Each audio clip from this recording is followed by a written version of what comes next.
place you can find a raucous card game, a bar brawl, a boisterous tavern song, or a dark corner to sulk, where patrons respect all types, except anyone with a noble's attitude of entitlement. A guild taken over by the Free City Council, whose former leader is imprisoned in the Citadel for murder. A new shipping guild arose nearly overnight and constructed ramshackle buildings and driftwood docks on a river island long abandoned.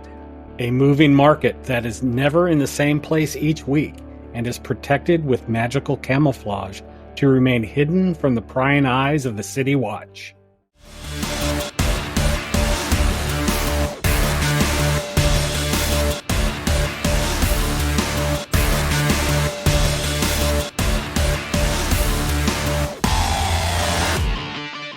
Hey Midgardians, I'm Clay. And I'm Joe. Welcome to That Midgard Show. This is a podcast where we talk about the Midgard campaign setting published by our friends at Kobold Press. In this episode, we continue our tour of Zobeck's Dock District, one of the busiest and rowdiest areas of the Free City. It's located in the northernmost part of Zobeck, and it is busy all hours of the day. Its taverns, gambling dens, and bordellos stand beside warehouses, dry docks, and other industries of the water trade. Brawls are common, and the Watch tend to patrol the area heavily to ensure the smooth continuation of commerce. But before we get into that, let's talk about some of our adventures in Midgard. Joe, have you been adventuring lately? You know what? I have. Sort of have. I'm excited because I've talked about before how I was going to start a solo game with my daughter, and we finally got that going. So it's just a one-on-one game that we're kind of playing at home. So in this one, she is a bounty hunter and a warlock, a hunter in the darkness warlock. So I think I've talked about this character, this build maybe before, but it's fun. Like I helped her write her backstory. Really, she did most of the work on her backstory, but I kind of encouraged her, showed her some videos on how to create a good backstory and a good character. And she did a fantastic job. She's 11. She's turning 12 later this month. So this is a great age, I feel like, to really start playing D&D more by the rules and less, how you might play with kids where you just kind of hand wave a lot of stuff. So I'm really teaching her to play properly now. But we kind of, we're starting in Zobeck. So it was perfect that we've been doing these episodes because it's really kind of helped me with some clarity on how I wanted to do this. So we actually started in the Dock District in Bangada's Radiance, since she's playing a Shadow Fae, which is a Midgardian race from the Shadow Realm. I'm using these ideas that we talked about really in our last episode with Madame Petra, that she has a shadow portal or a portal to the Shadow Realm in her quarters. And my daughter's character, Zarel, uses it when she needs to return to the Realm of Shadows. Her and Madame Petra are friendly with each other. They're not exactly like, friends, but they're friendly with each other. And Madame Petra helps her get work. And in this case, she sent her to Sergeant Hendrik, which you can find in the Clockwork City book on page 108. He's a city guard sergeant. And he sends it to him to get some info on a thief that's been stealing from some of the wealthy citizens. And he tells her about a possible jewel heist he's heard about in the Merchant District. So she goes over there and talks to the shop owner who says, hey, I saw some shadowy figure kind of casing the joint across in this alley. So she heads over there, and at first she doesn't see anything. And then these two bandits ambush her. And she actually defeats them and finds a key that had a little keychain on it that showed a scabbard, a sword scabbard with a piece of silk around it, led her to the silk scabbard. And there she encountered some resistance and is threatened by members of the of one of the city's gangs, the Cloven Nine, and that's kind of where we left off. So we only played for maybe about an hour and a half, 2 hours. It wasn't a very long session. Still set up on the table to play again today, actually, but it was fun and just seeing how she reacted. She's being very straightforward and not really thinking about should I say this, shouldn't I? She's just kind of throwing it all out there, and I'm kind of punishing her a little bit for it and making her learn from some of these mistakes early on. So it's been fun, and we talk about it afterwards, and you could do this, you could do that. So she's learning, and it's great. But more important than all of that, this is the best news, because I am very happy and proud to say that she has started DMing her very first game this past week. So very, very excited about that. She did just a little one-on-one game with a friend from school. She's been bringing, a couple of things to school with her, and they're playing during lunch. So I gave her one of my pre-made characters from the starter set, and a book that's built as a solo adventure that a friend of mine, Ben at Pacesetter Games, had done. That's specifically a solo adventure. So she's running that right now. It's not Midgard specific, but it's getting her a feel for DMing, and she's definitely into the Midgard setting. So I think when she starts DMing for a group, she'll probably end up in Midgard. So super cool, super proud. She's done 2 sessions, I think, of that one now, and it's going really, really well. So yeah, that is so cool. I mean, the future of the game is the new players, and you know, my daughter plays. She was the one that got me back into playing D&D. And she's kind of been, you know, on a hiatus. You know, right now, you know, she just wanted to take a break, particularly, you know, after, you know, she graduated college.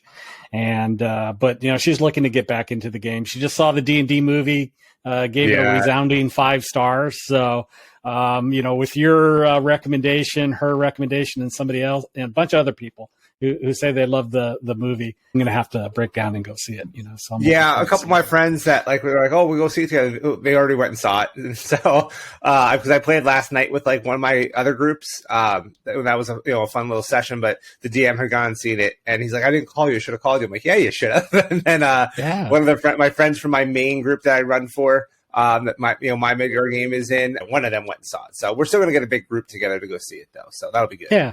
For movies, you know, especially ones around a lot of lore and a lot of backstory, you know, kind of like Star Wars, Star Trek, you know, D&D, I go for the ride. You know, I'm not going to scrutinize every single spell they cast or every monster, you know, in it.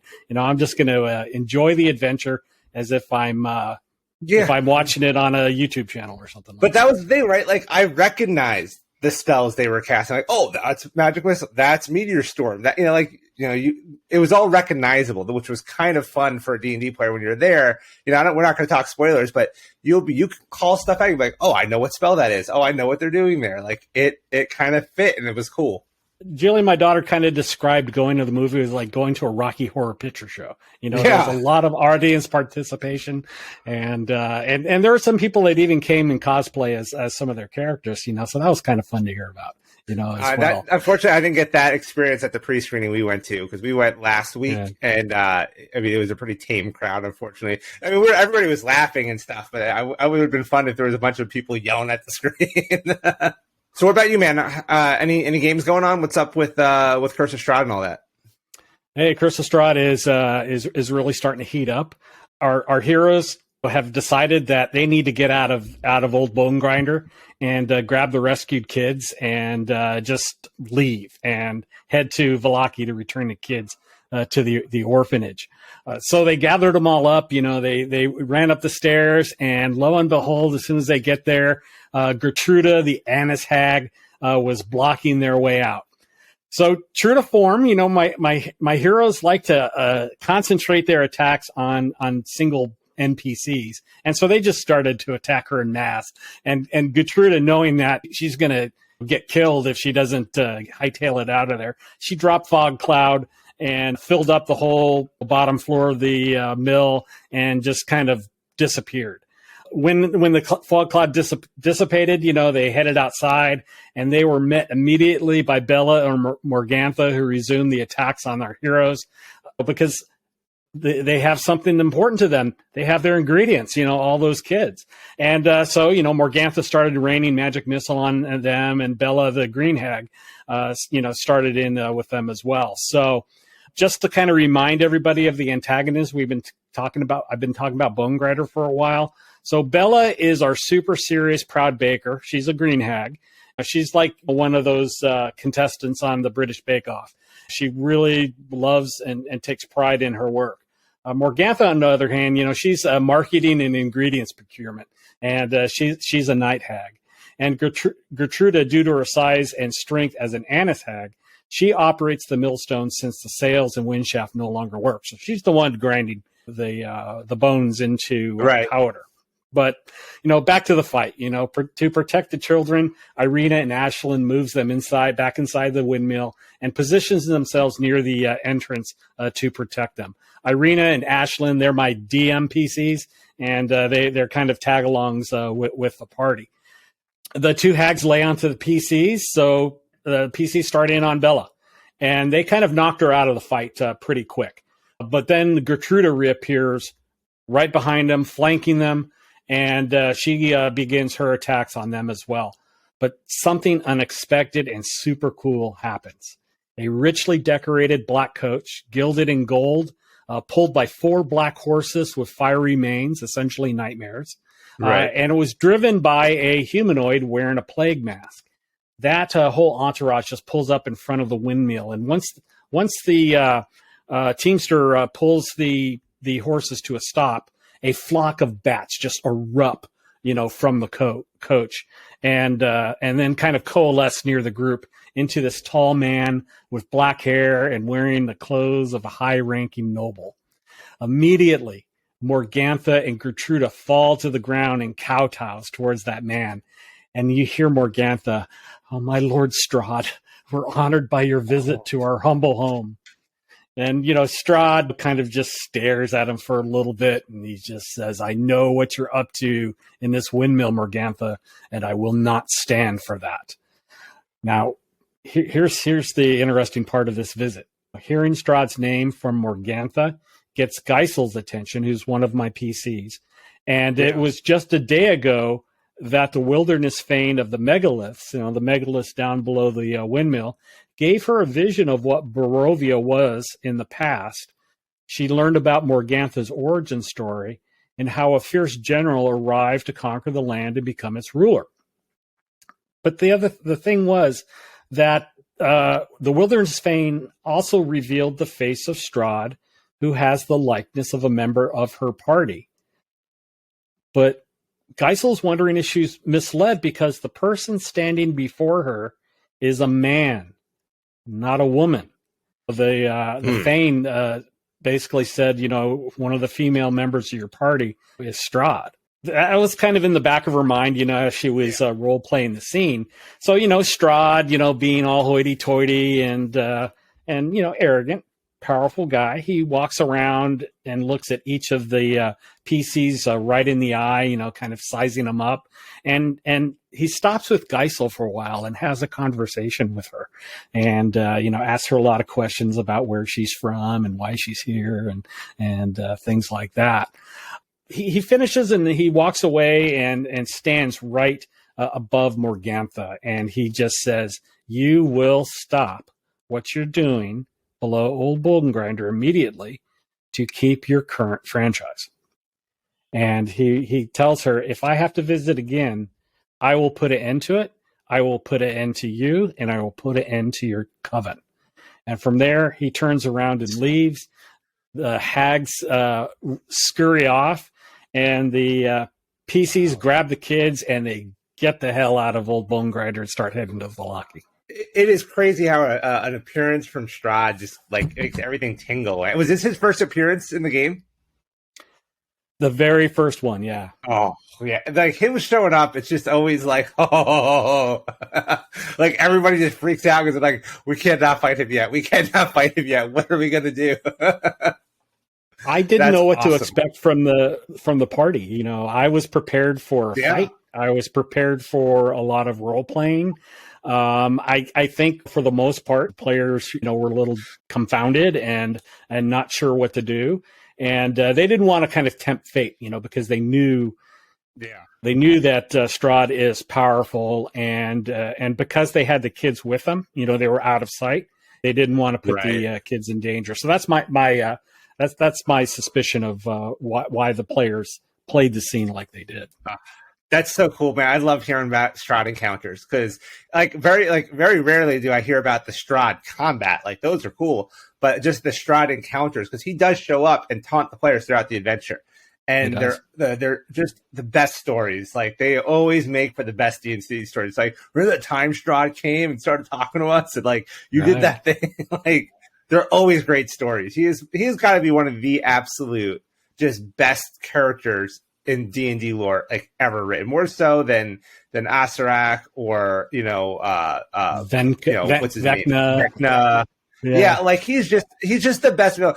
He might not be the most powerful villain, but he's just the best villain because it's like the monologues, the appearance, the attitude, just the whole he portrays. He puts out a vibe that is just villain, just perfect villain. Yeah, definitely the best.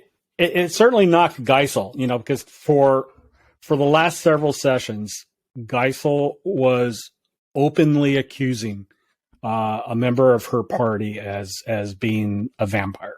And I'm curious to hear how this all plays out now. I mean, she even went so far as to walk up to one of them and says, "I want to smell your breath." That blew my mind. I was like, she wants to smell the character's breath? Everybody eat this garlic.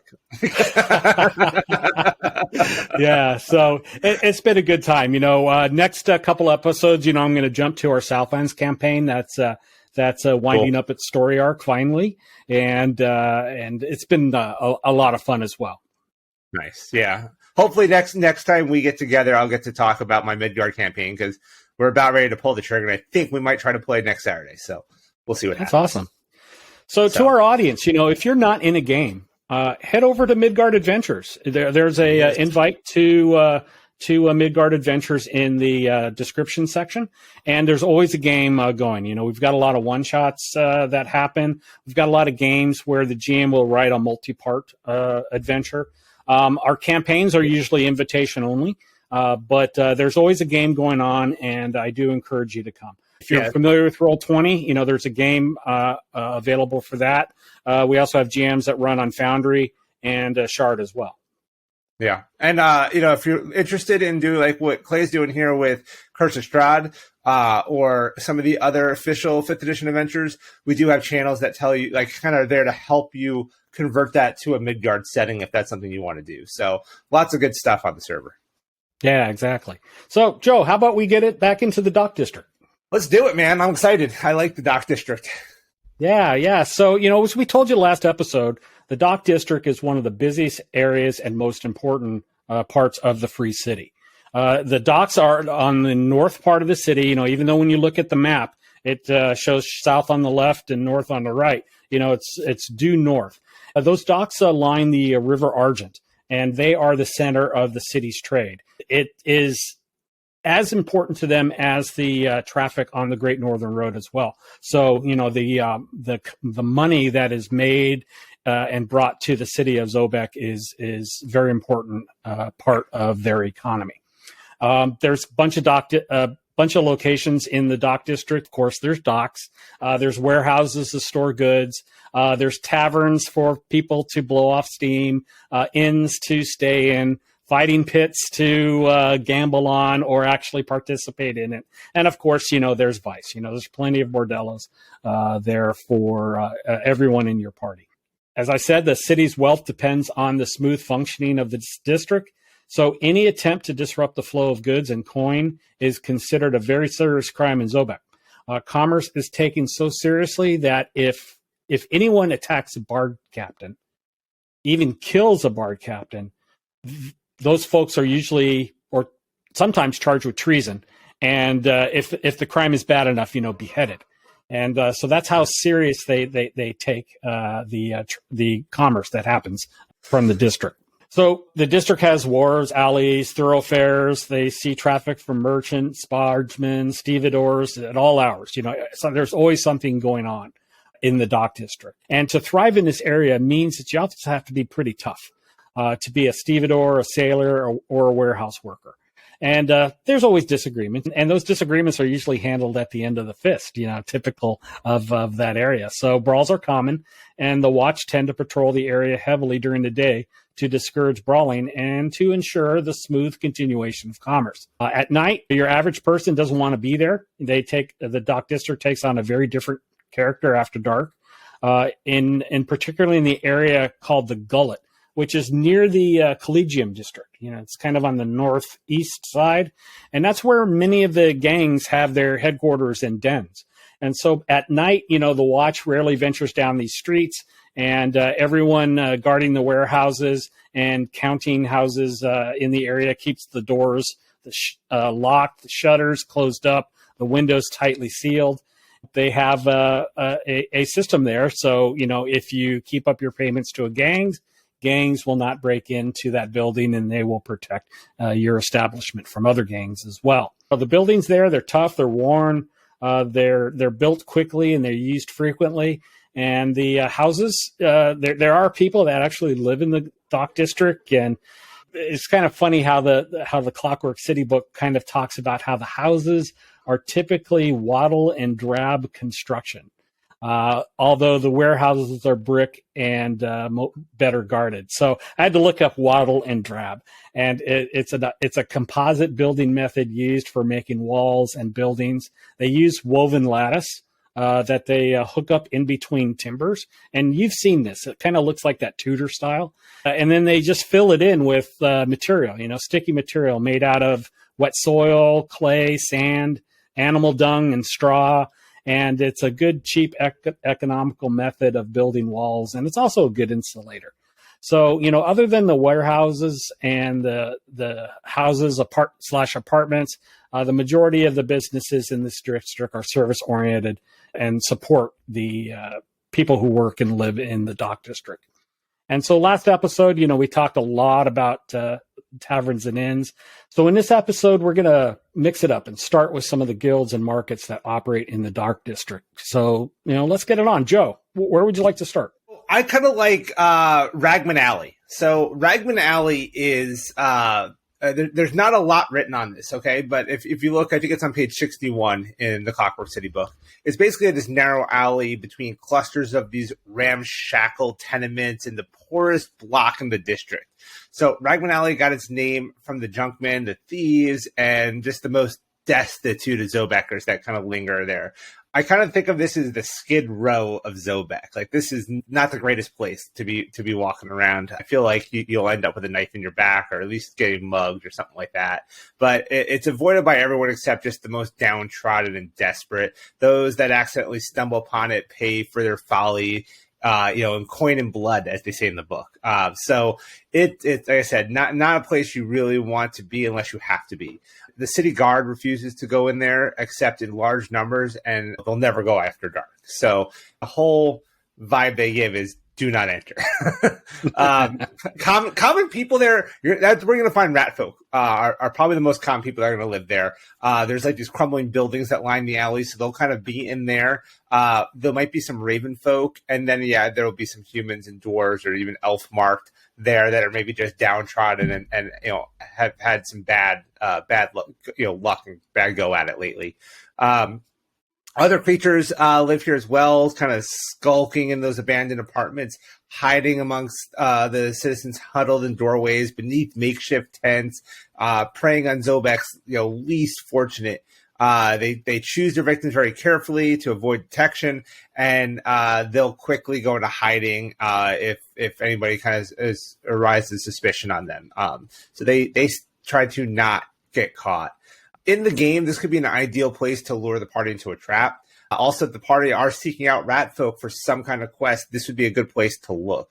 I kind of pictured like maybe getting into it with the rat folk and then just rat folk coming out from everywhere and just surrounding the party, possibly capturing them. It could lead to some interesting encounters. But if your party does go here for any reason, they should be on their guard. Like, the party might not appear to be easy targets, because generally what these people are going to go for is the easy target, but they may also appear to be kind of a wealthier target and worth that risk, right? They're carrying weapons, they got armor, they got bags of gold. They look well armed, but they also look like a good score if you can get away with it. So a lot can happen in this little alleyway area. So go there with caution would be my suggestion for that. Have you ever visited this alley with your party?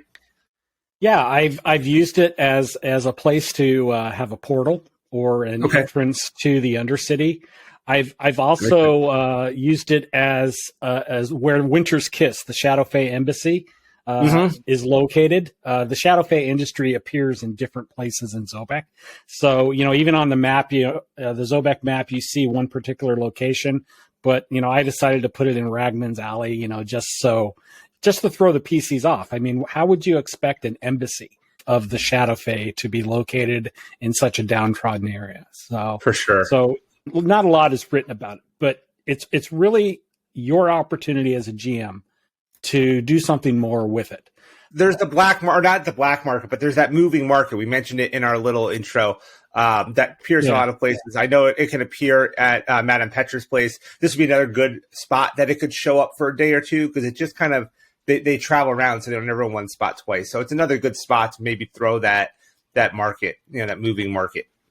Yeah. So places that don't have a lot of lore in the book, these are opportunities for you to really do what you want with it. Again, if you add something that's just completely not there, I can assure you, you're not going to break Midgard. Yeah, it's intentional, by the way. They wrote it that way intentionally so you could do that. It's one thing I've always liked about Kobold Press is they purposely leave some of this stuff more vague because they don't want to overdo it so that you feel like you can't do something. Like, they leave it vague so that you can make it yours. So definitely take advantage.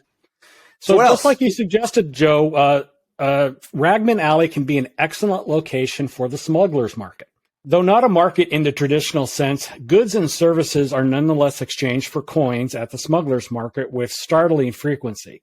It commonly shares spaces in warehouses and back rooms of legitimate business concerns, with or without the permission of those markets, but the smuggler's market can be anywhere you want. The market runs after hours and always wraps up by dawn, always to stay ahead of the authorities, and it employs at least 2 employees that are present at any time, and you can make them whatever you want.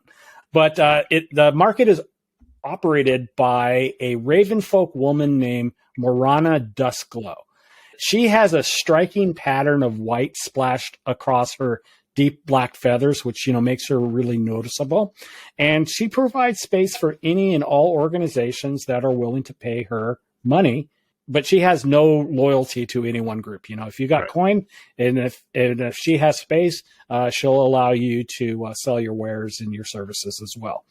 She doesn't allow violence. And the smuggler's market is one of the few places where members of opposing groups can be found in the same room together without blood being spilt. So think of this as kind of like holy ground, a place for rival gangs to gather to negotiate and come to an agreement on something, because they don't want to fight. They want access to Morana's market, and if you get into a fight, you're banned. You're done. That is bad because criminals don't like to be shunned. It's bad for business, and it's also bad to be on Morana's bad side. And so she hides the market. She is able to utilize illusion magic to kind of conceal the floating market, and also kind of to keep the City Watch looking in different places and so forth. The exact setup will differ from week to week depending on the site, but the typical operation will provide a series of smaller rooms for private dealings and a larger space for storage and auctions. There's multiple escape routes just in case the City Watch find their way in there. And she always ensures that it's located in a place with easy access to the cartways, just in case she and her employees, need to kind of make themselves scarce. So like the market and the cartways, you can really use this as a place to house some of the strangest markets you can imagine. And again, make it your own. Figure something out, something crazy, and pop it there. It'll be fun for your PCs. But there's one business that is always at the smuggler's market, and it's called Jan's Most Expedient Carriages. It's operated by a dwarf mage whose name is Jan Wonderdelver, and he recently opened his stall, and it's kind of a strange stall. It consists of a single ornate carriage made of glossy black-stained mahogany and gilded silver. It's kind of as hoity-toity as Strahd's, carriage, when he pulled up in front of the old bone grater. But here's the cool thing about that carriage. The interior of it acts as a teleportation circle, and it's used to move goods. It's used to move people, and Jan has memorized a bunch of signal sequence for the teleportation circles. In the book, it describes Trombay in the 7 cities, Savonnet in Varigny, Bemia in the Mageocracy of Alan, Bad Solitz in the Grand Duchy of Dornig, the Free City of Seawall in the Southlands, and Stanisgard in the Northlands. So if you need to move your party from one location to the other, this is where you take them to do that. And you don't have to, again, be limited to the locations in the book. You can play it up where the party would have be charged more for a location that Jan doesn't typically support. Or you can just add it to the list. It doesn't matter. Yeah. But Jan charges 150 gold pieces for each person that is transported and 20 gold pieces per pound for cargo. So that is a lot of money. A lot of cash. And there's no haggling. Either present the gold or not. If you happen to be a dwarf or a gnome of any gender and Jan finds you attractive, he may knock it down to maybe, as low as 100 gold pieces. But, Jan's kind of a creepy dude, and you may, your character may have to put up with his unwanted advances. So, Jan's creepy. His lechery can go wrong in so many ways. So if you're going to introduce that trope as part of your games, just be careful with it. Don't go nuts with it. I honestly didn't know about this for some games I've played in Zobeck. If I'd known about this, it would have made it easier for me to move them from place to place. So if this was a part of Zobeck that I just learned about, because of the show. Yeah. Yeah, no, that's neat. I did not know about that one either. I mean, the Smuggler's Market's cool because, like you said, it moves around. I know we talked about it being in Bengada's Radiance. I have to look and see if they mention it in any other locations around the city. But it's one I haven't got to use yet in any games. So I'm definitely, I think it's going to be a good one for my daughter's game because being a bounty hunter and stuff like that, it just seems like a place she might have to go to at some point. But yeah, I think it's pretty cool. I know in one of my other groups, one of the players is looking for his family, and I think the Smuggler's Market might be a solid spot to check out to get some information on where they are. I can't say why in case he listens to this podcast, but hint, hint, go to the Smuggler's Market. Yeah, and Jan also for the right amount of money, if you're searching for somebody. Maybe if you find out about Jan and the Smuggler's Market, you can go to him and maybe for the right amount of coin, he can tell you whether he knows that he's transported this person, or he may just lie to you and say no, maybe whatever, So he can be a red herring or he can be a lead. But it's fun. But as far as other stalls and businesses there, grab your favorite roll table of bazaars and businesses and things like that, and locate something fun there. Yeah, definitely throw some cool stuff there. Yeah. What's next, Joe? So I think next up, there's the Bargeman's Fellowship, which is a little bit interesting. So this thing kind of occupies a cluster of buildings over on the west side of the district. It's kind of a strange guild in that its members do all their best work up and down the river, times far from Zobeck. So it's a Zobeck guild that operates mostly outside of Zobeck. They maintain really close ties with the stevedores, working together in loading and unloading cargo. The barge workers are mostly sailors rather than dock workers. Because the dock workers, they stay in Zobeck. They're working the docks, they're helping to load stuff, things like that, where the barge workers are really the sailors and stuff like that. So the guild master, this self-proclaimed barge king, who was recently removed and is currently serving a 2-year sentence in the Citadel for murder. However, despite his many, many faults, rumor seems to have it that he was framed for this. Though why exactly or by whom is just speculation. So this does sound like kind of maybe a good hook for either a prison break adventure or maybe an adventure just to clear his name. There could be a lot you can kind of do with that. So I definitely keep this one in the back of your mind. If your party's going to be in this area, you could definitely use this as like a we'll help you if you help us kind of a deal to help out the Barge King. However, there was a shakeup here. You're the leader, the Barge King, who is a fairly powerful person. We've talked about how important the docks are, how they don't deal with attacks on captains and things like that. Like the Barge District is so important in the city. So the council made this surprising assertion of power and stepped in to ensure that the trade on the river wouldn't suffer and they basically restructured the guild's leadership and a reevaluation of kind of trade standards. So the guild is now run by a council of 3 to be elected yearly by the guild's active members. And the current trio that was established by the city council was this human named Jenna Gailey, a halfling named Quinnen Wisewater, and another human named Johann Greymark, which Greyheart name you might recognize now because he's a distant cousin to Lord Volstaff Greymark, which we've talked about. And Johann likes to make sure that nobody forgets his relationship with the great Lord Volstaff. So probably annoyingly so. I can see him kind of being one of those guys who's like, yeah, my cousin, Lord Volstaff, like kind of dropping the name all the time. Probably a drinking game amongst the other yeah, right? Like every time he says it, everybody has to drink. But any barge captain can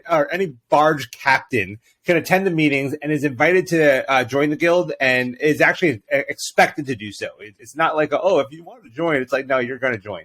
There is a fee to join, but it's 1 silver piece a year, so it's not like expensive.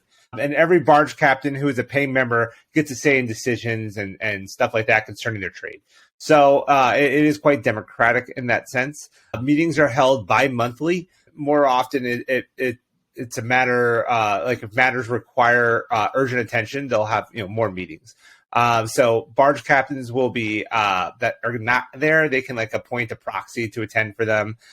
And this has actually been good news for Riverfolk Catholic, who had previously kind of steered clear of the Bargeman's Fellowship because it was kind of sketchy and too dangerous to work with. Now they're kind of optimistic with this new change. Obviously the Barge King, like I said, he might not be a murderer, but he has a lot of other flaws. So the Riverfolk Halfling were very weary of him, and now they're like, okay, let's get in there and be a part of this.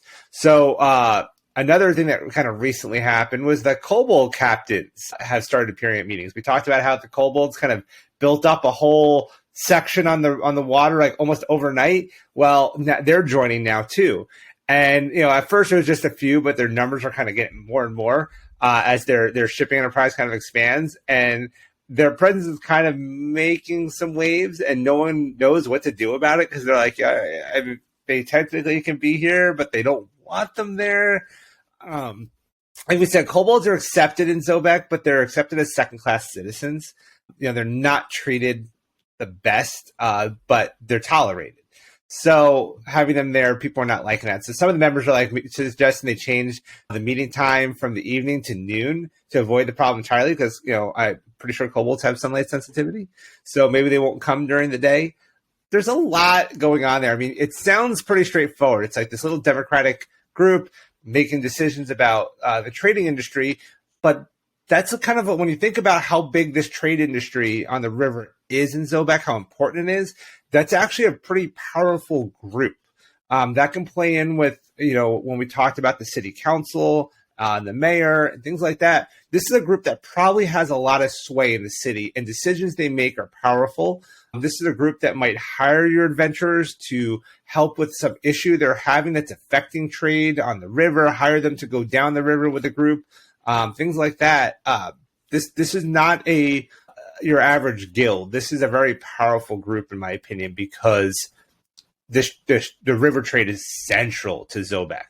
So I see a lot of potential there. Not to mention, like I said, a lot of fun with Johann and drinking games.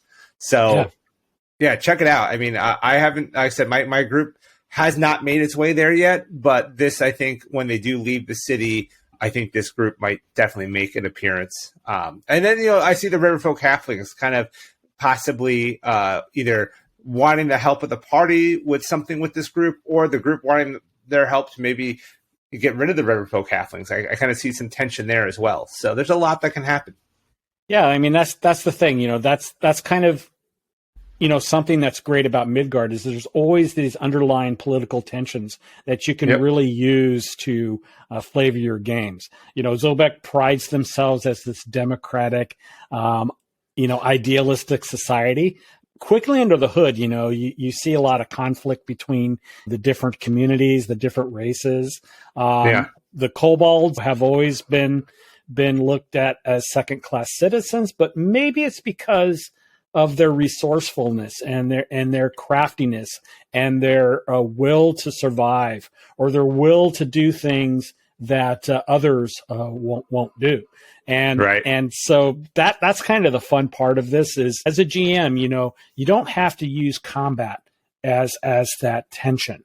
You can establish that tension with things like this, and say you have a kobold in your party along with maybe a raven folk or winter folk or something like that. A winter folk, or excuse me, a barge halfling may be more inclined to work closely with a kobold who's more their height and things like that. So lots you can do with that kind of tension.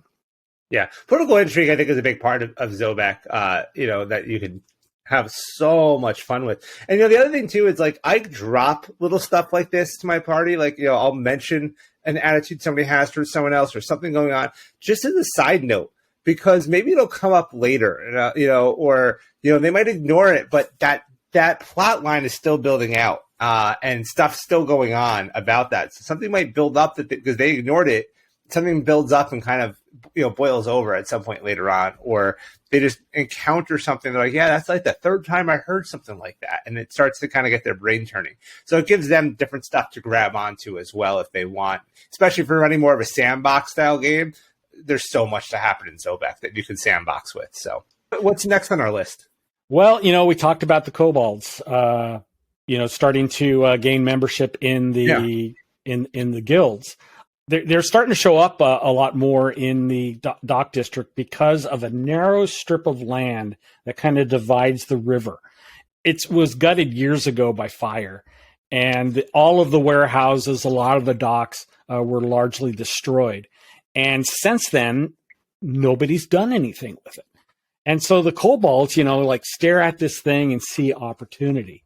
And so they kind of took over that unused piece of land and launched themselves into the river trade business. And overnight, ramshackle buildings, piers made out of driftwood, lots of flat-bottom boats piloted by novice kobold oarsmen. They started to crop up and build a business to quickly move goods from point A to point B. They have thrown many tiny wrenches into the well-oiled machine that is the Zobeck river trade industry. And this is where they annoyed the river folk halflings and others that have worked for on those waters for many years. So that's kind of part of the tension in the guild that we talked about earlier. But despite their rather chaotic business practices, the kobolds have made some headway and have picked up enough customers to encourage them to continue along their current path. And so the docks are now crawling with kobolds, and it's a maze of stacked crates, haphazard construction of storage containers and warehouses built from whatever material is on hand. So there's no rhyme or reason to what the kobold clans are involved in, or even who's in charge, because there's always a king or queen of something. Yeah. But those that do go asking about who's in charge, they'll, of course, get a different answer depending on who you talk to. But currently, visitors to the island may get pointed to a character named Trill Toothcut. And so Trill is this kobold with a big voice and an even bigger personality. He fancies himself as a shipping magnate. He dresses, in his mind, in a manner befitting his position. And so you'll see him wearing this oversized hat. Almost looks like a big pirate hat with a feather. He's carrying a sheaf of papers on a very important-looking clipboard. He has a peacock quill, to write with. And it's only under his guidance that the kobolds haven't devolved into complete chaos and infighting, and have instead managed to complete several jobs successfully. So Trill has been very good for the area and very good for the kobolds, because the kobolds tend to operate not as a group per se, but kind of in a very chaotic manner. So Trill has been really good for this. So what can you do with that, as a GM? There's a great hook in the Clockwork City book on page 58, and it's kind of a fun one. And this is one that you can kind of start off your adventures in Zobeck with. PCs meet up with a bunch of a merchant family. The merchant families never really trust each other. One of them is concerned about a particular shipment that has been sent and controlled by the kobolds. And they are asked to kind of discreetly explore a warehouse ran by kobolds. And so how are you going to discreetly do that? But they're there to return a particular valuable set of alchemical fire. The trouble is when they arrive, the warehouse is open, the guards are dead, and the alchemical fire flasks are missing. So unless the PCs act quickly, a nasty string of arsons start to occur the next day. And guess who's fingered for the arsons?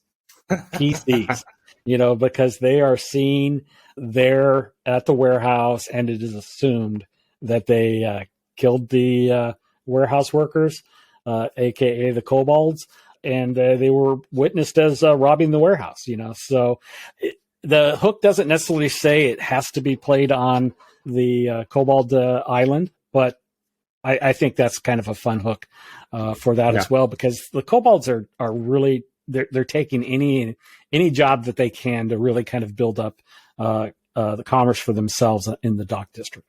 Yeah, so that's a good opportunity too to bring maybe some people from the Blue House that we talked about, into kind of threaten the PCs, or maybe be after the PCs or something like that, and really kind of ramp up that level of tension of we have to figure this out before we get caught and thrown in the Blue House, because, like we said, it's not a place you want to be.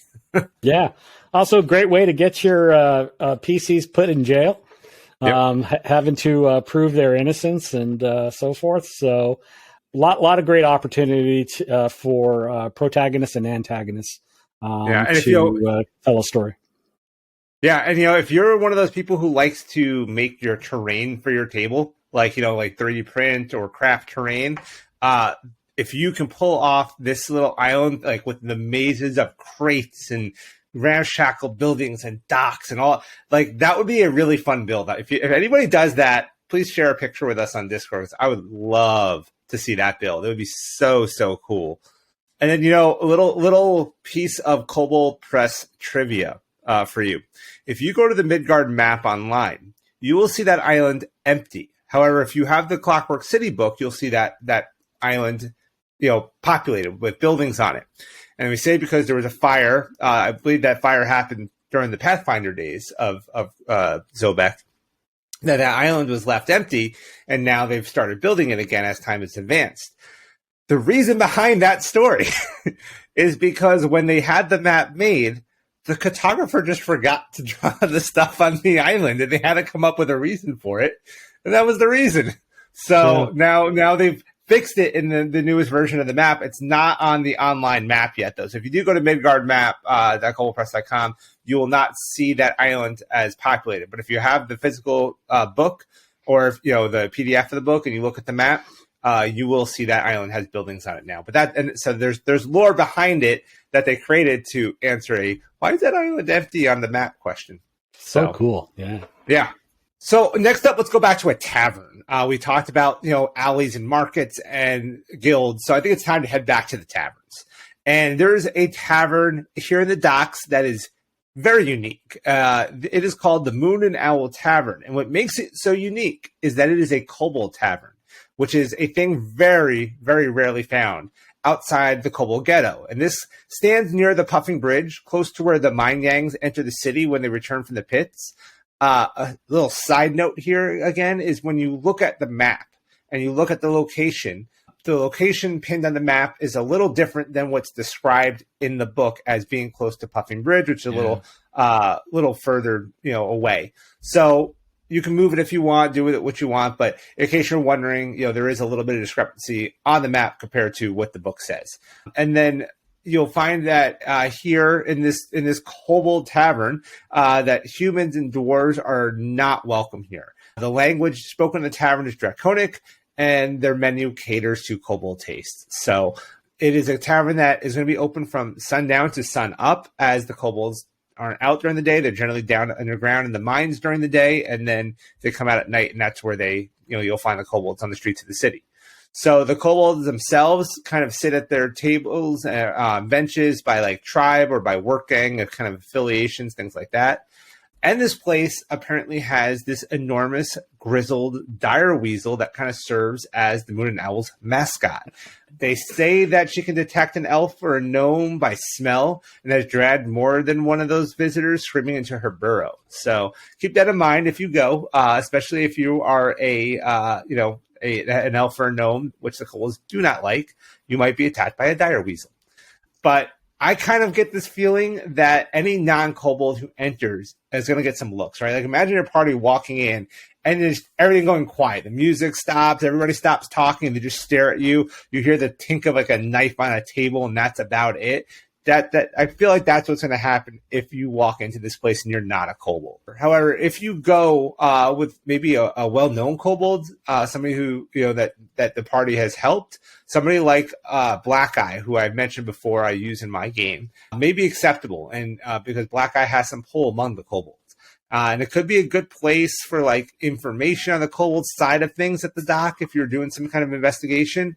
So use this place when you need it, but keep in mind that unless you have the right circumstances, you may be very unwelcome.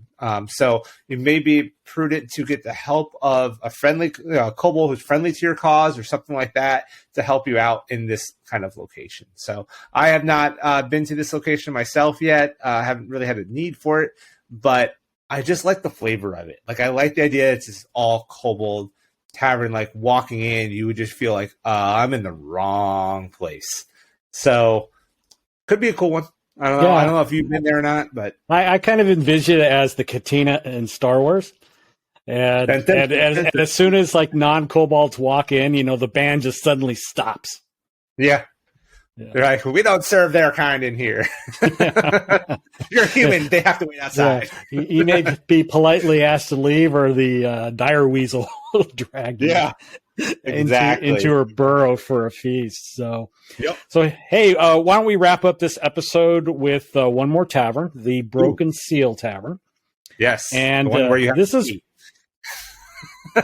is one of the more interesting taverns, in addition to the one that Joe just talked about. And this one is located deep in the Gullet. And I don't know why it's called the Gullet. Maybe it's just a pejorative name for the area, because of the status of the folks that live there. But I don't know why it's called the Gullet. But anyway, like that's where the worst kind of funnels into the gullet. It's like things get progressively worse the deeper into the gullet you get. Right. And this is kind of this tavern is really a good description of what you just said, Joe, because this is where the city's worst scum and villainy seem to settle. This tavern, the Broken Seal Tavern, is the headquarters of the Cloven Nine. They are a gang of infernal tieflings that were once the city's premier gang for extortion, gambling, and most of all, diabolism. We'll talk more about the Cloven Nine because the gangs of Zobeck, deserve their own episode.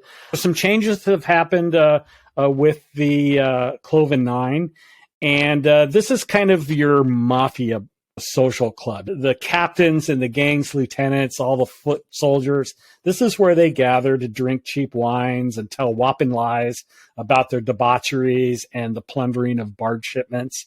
But the gang has been busily rebuilding and fortifying their practices after rediscovering their North Star, for lack of a better word. Their previous leader, Akkad, was murdered. That was one of their founders. And since then, they've kind of recovered a little bit, and the tavern have seen a renewed exuberance with its patrons, again, largely the members of the Cloven Nine. So the bar itself is largely below ground. There is a short flight of stairs leading down to the cellar, and it's well stocked with barmaids and thugs and spirits of all kinds. Their primary modes of entertainment are gambling and wenching, as it's stated in the book, with the occasional dogfight, just for variety.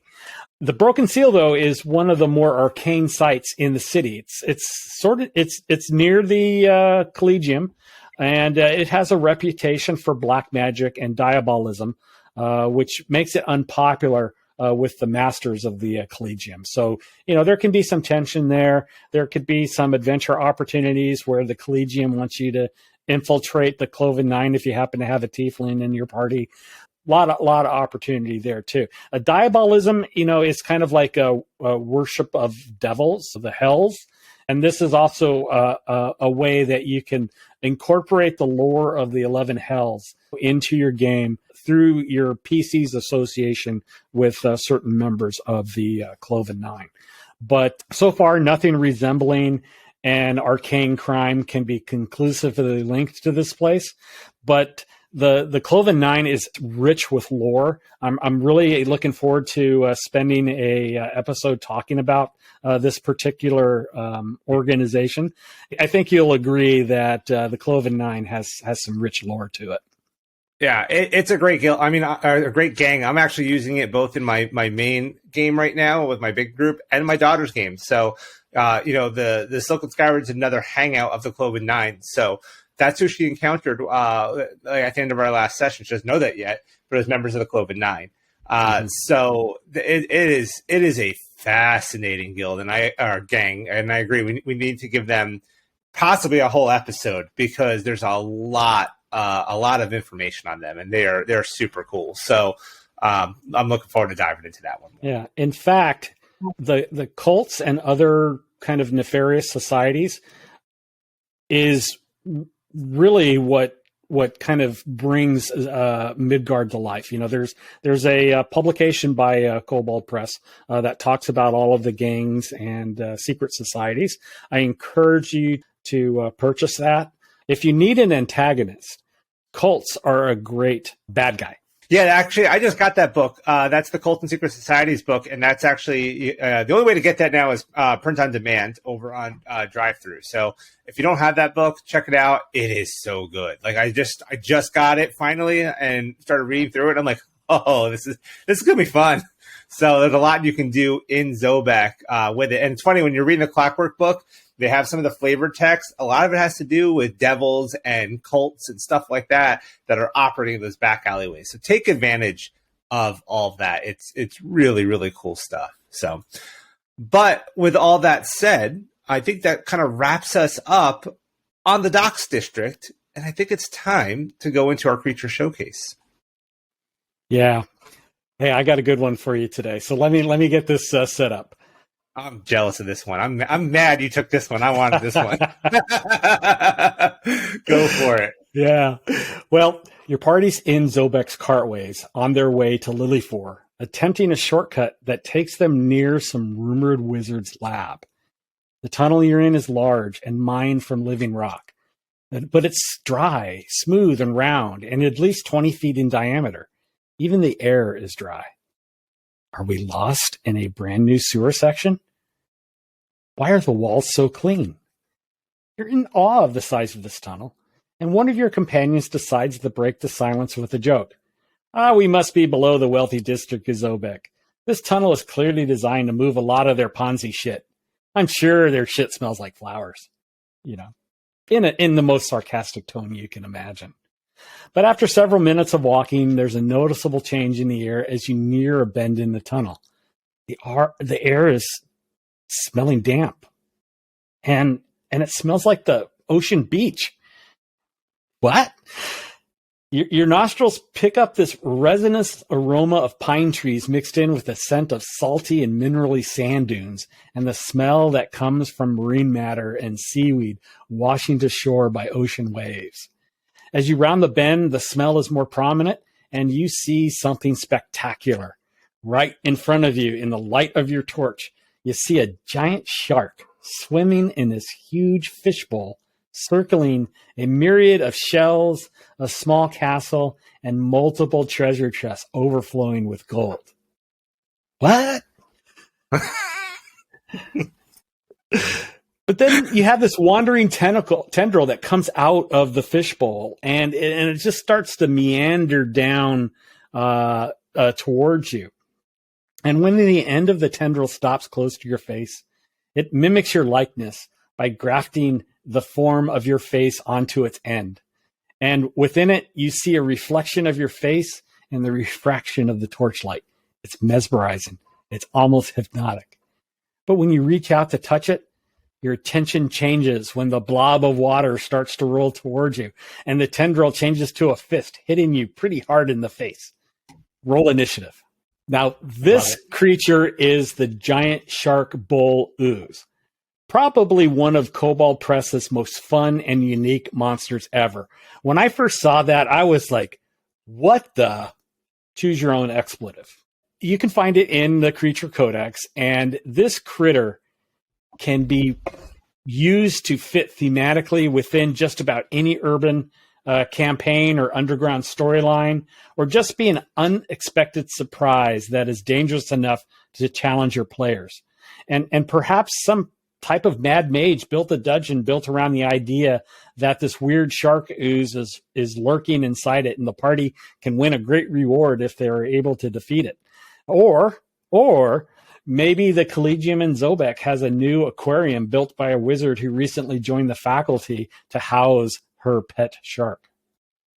Yeah, there it is. So to quote the lore from this book, a shark on dry land may not be very threatening, but a shark that shares its life force with a massive ooze is a different beast. It draws in its prey with the promise of treasure. And so the lore continues, this mobile ball of ooze and the shark was created by some mentally addled lich who wanted to distract adventurers from his phylactery and thought this thing with a valuable treasure would be a tempting target that would kill intruders or make them think that they've won since they defeated it and took the treasure.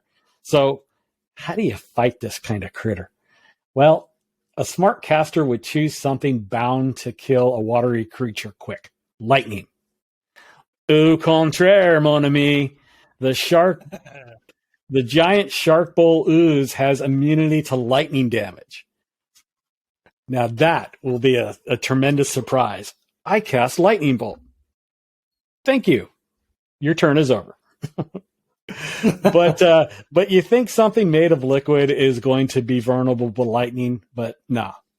But not only is it immune to lightning damage, it actually receives a buff from the lightning attack and deals an extra 1d4 damage in its attacks for 1 minute.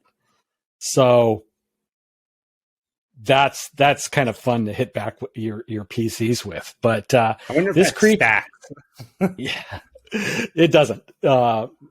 But it doesn't. Yeah, it doesn't say you can't. The creature's a big eater. So the magic within the Giant Shark Bowl requires great energy to maintain, and as a result, the creature is constantly hungry. So it has multi-attack, one from the shark and one from the ooze. So the shark bites, and the pseudopod does bludgeoning damage, and it hits hard, 3d10 plus 6 of damage. Ultimately, up to 36 points of damage. And if the PC does not have a lot of its hit points, it takes some damage, from the creature, the shark's bite has advantage. So that's a nice additional buff to the lightning damage, because one of your casters is going to hit it with some lightning. It also has a wide latitude for engulfing PCs. A giant shark moves up to its speed, which is 20 feet. While doing so, it can enter a large or smaller creature space. And whenever the bowl enters the creature space, the creature must make a DC 16 Dex saving throw. And on the failed save, the bowl enters the creature space, and the creature takes another 3d10 plus 6 of piercing damage and is engulfed. So an engulfed creature can't breathe. It's restrained. It'll take more damage at the start of each of the bowl's turn. And when the bowl moves, the engulfed creature moves with it. So, don't worry. Your PC won't die from suffocation. It'll die from hit point loss since PCs can hold their breath longer than your Navy SEAL in real life. But, it's a nice way to create tension. You're suffocating. What are you going to do? Your ally can come reach in and grab your PC and pull it out. It requires a DC 15 strength check. But while rescuing your friend that inside the bowl, you're going to take the other PC is going to take some damage as well, and it's still the 3d10 of damage because the shark is going to start attacking your arms, and the shark doesn't want you taking its meal, from it and the ooze. So the way I play this creature is if a rescuer fails the check, I'll roll a d20 and add its +6 strength modifier to it. And if the creature rolls is higher than the DC, the rescuer is pulled into the ooze and engulfed, since it can hold, up to 6 medium creatures, or 1 large creature, or multiple smaller creatures inside it at the same time. So, you may ask, am I cheating, by adding this mechanic to the capabilities of the critter? I say no. I'm playing the creature as hard as the PCs are attacking it. And I always remind my players that there's no rule in any RPG system that requires you to fight to the death. They don't need to beat the monster. They simply need to rescue any engulfed companions and get the hell out of there. But if they want to fight to the bitter end, all the more fun for me. That's all. That's all I can say. But I recommend that you play this critter as a means to bloody up the PCs and force them to take another route, or just discourage them from sneaking into the Wizards Collegium office while you're investigating the disappearance of a few students. I also recommend that you use this creature in a silly and offbeat manner.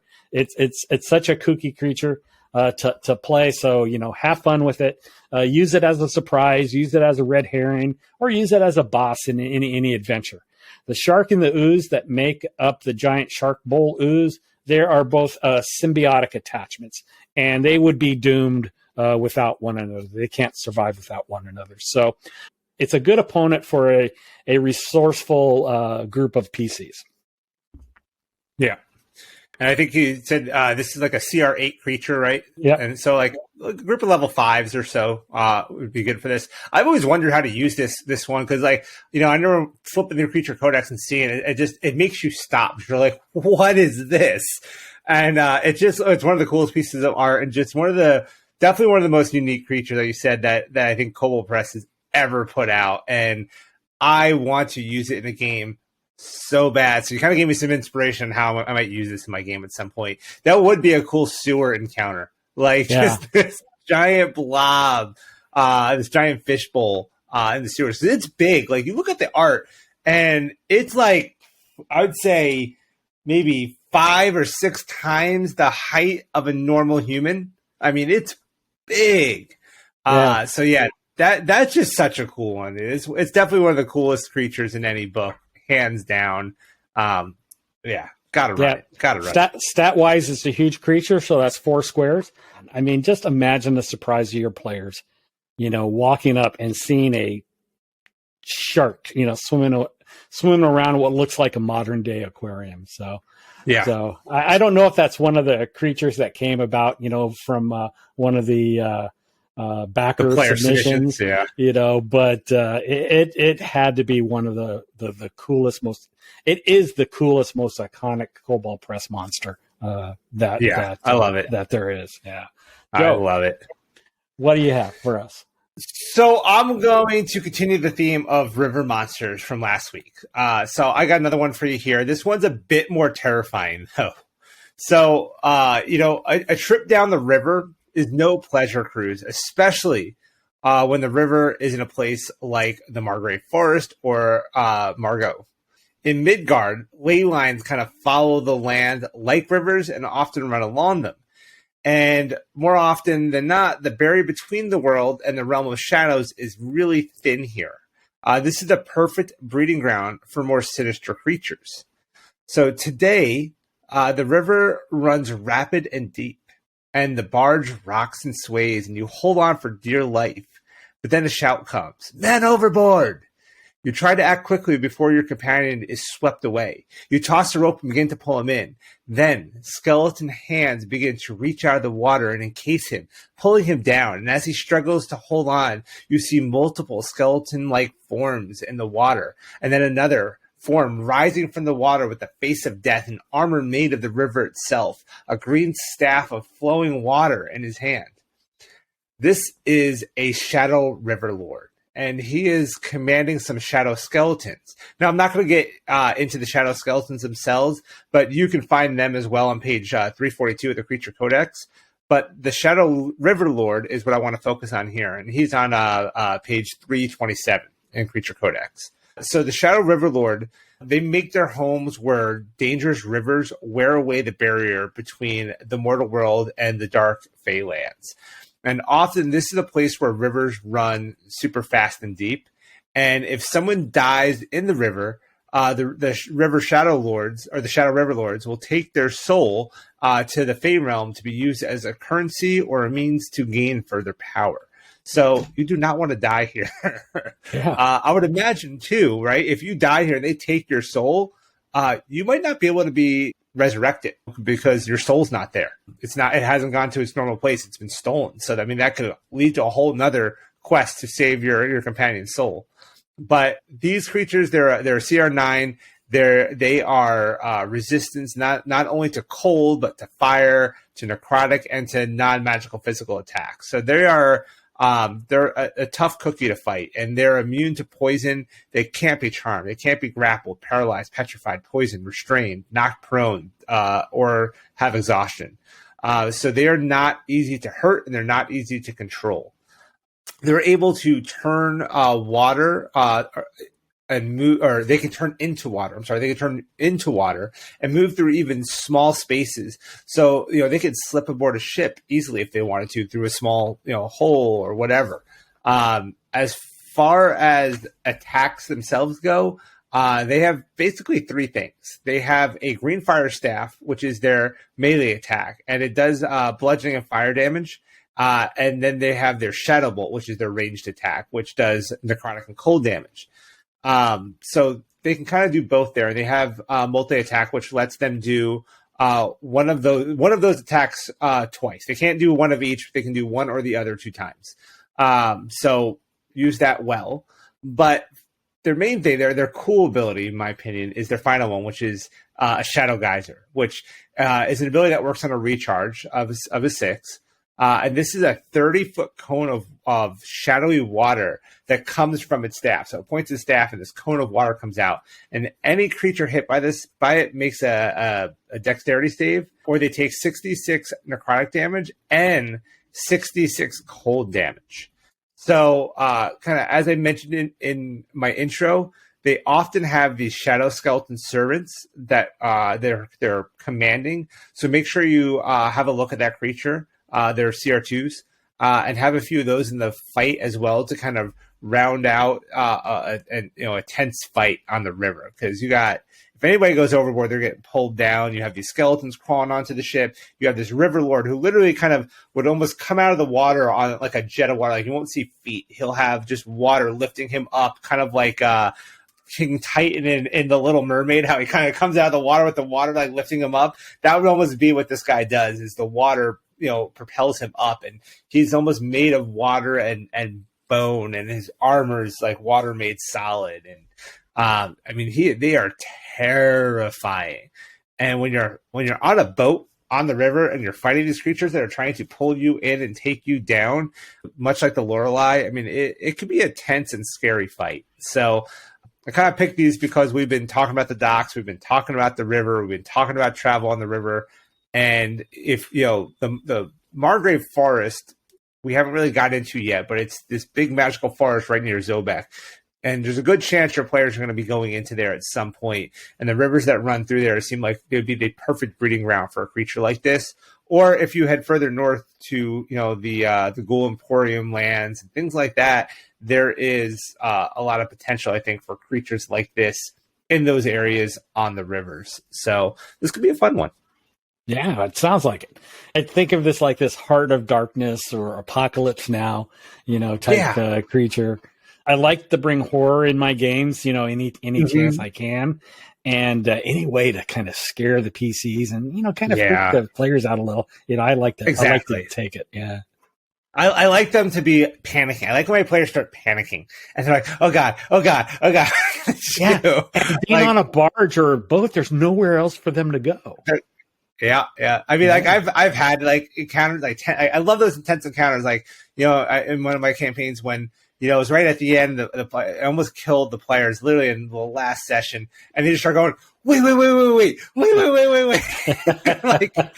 That's the best is when they start bargaining with the DM. They're like, don't do this. You've done it right. Yeah, for sure.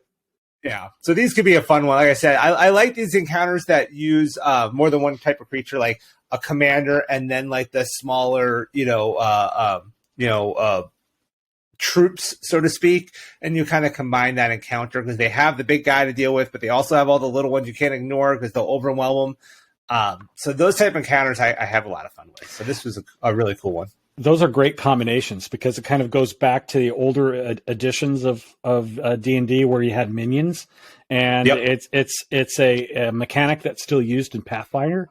That you have the main guy and you have its assistants, and it's just too often we tend to, and I'm guilty of it myself, of creating kind of these monolithic encounters with like one creature and having different creatures with different abilities. Some minions can be used as cannon fodder by the main creature, kind of to thin out the resources of the PCs. So even if a creature doesn't necessarily have companions, bring some in, find some that makes sense, vary up the capabilities of combat, to really challenge your PCs. I also, use minions like that to wear down the resources of spellcasters and also directly attack the spellcasters, because those guys always like to be in the background. They're the kind of the field artillery, and a lot of them don't get take a lot of hit points. So I want to make sure that they feel some pain as well, and have to do something other than just cast a spell. You have a weapon, use it.